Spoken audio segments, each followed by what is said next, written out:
At 7 o'clock, we got UNC, who's 0-1, traveling to Charlotte, who's 0-1. UNC favored by 13.5 points on ESPN+. Max Johnson for the Tar Heels went 9 of 11, threw for 103 yards, 1 touchdown, 0 interceptions.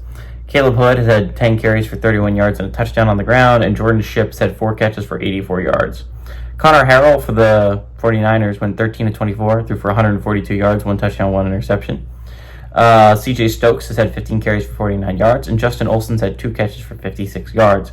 UNC is 1-0 against Charlotte all time. They played in 2024. UNC won 38-20, and it was at UNC. This one's going to be at Charlotte, so the first time they've played there. I think this game is going to be really interesting because both teams need a bounce back win badly.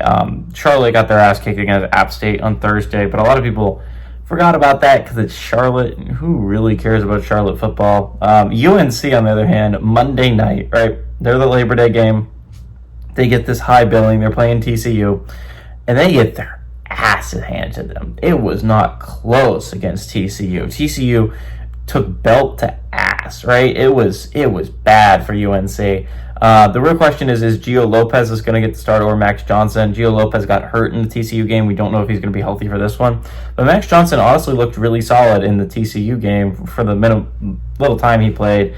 Max Johnson, again, was the starter last year. I don't see the reason why they need to change. I think that maybe rock with Max Johnson. The offense was cooking under Johnson. Charlotte's going to be interesting. If you did not know, Connor Harrell played quarterback for UNC last year. He was one of the many quarterbacks that ended up starting for the Tar Heels last year. So that's going to be a big revenge game for him. I think this game has the possibility of being quite interesting, right? You have a Power 4 team going on the road to a Group of 5. Group of 5 team that's coming off a rough loss. If Charlotte was better, I honestly would take Charlotte here. But unfortunately, Charlotte is just not a good football team. They're just not.